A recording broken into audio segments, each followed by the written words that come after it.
Recent studies have shown that over 54 million Americans aged 50 and older are affected by osteoporosis and low bone mass. In fact, the risk of men over the age of 50 experiencing an osteoporotic fracture is up to 27%. That number is higher than the lifetime risk of developing prostate cancer, which stands at 11.3%.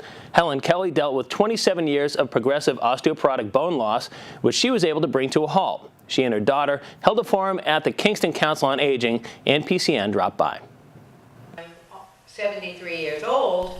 Helen Kelly is a woman whose 27-year progressive osteoporotic bone loss was stopped by making changes in her diet and giving up pharmaceuticals and calcium pills. She held a forum recently at the Kingston Council on Aging to discuss maintaining bone health. While it may not be a packed house inside, it's certainly a case of quality versus quantity, as everyone in attendance appears to be genuinely interested in the topic at hand. Everyone in this audience was attentive and interested. It was a wonderful experience for me and for Laura. People were keen to know about how to improve their bone health.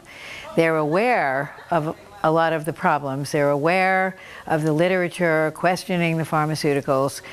They're aware that there are problems, but they weren't aware that there are solutions and that those solutions can come from your pantry.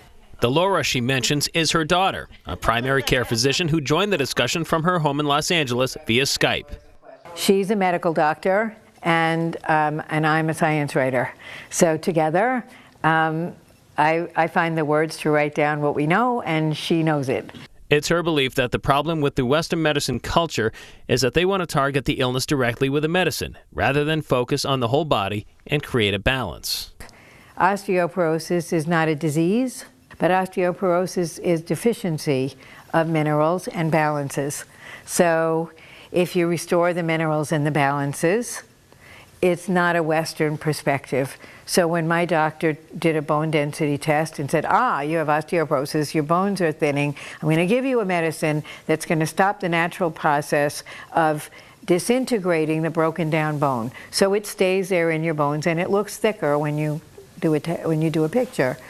But it actually hasn't addressed the reasons that your bones have gotten thinner. A great way to convince people to make some changes in their diet is to offer up some tasty snacks. Snacks that are actually good for them and can help their bones. They put out 4 different types of cheese, all made with raw milk, 2 types of organic bread that contain the minerals that help maintain bone density. They even brought a bottle of raw milk, which still isn't legal to sell in stores in Massachusetts. In fact, Mrs. Kelly and her husband drive to a farm in Dartmouth to get their supply.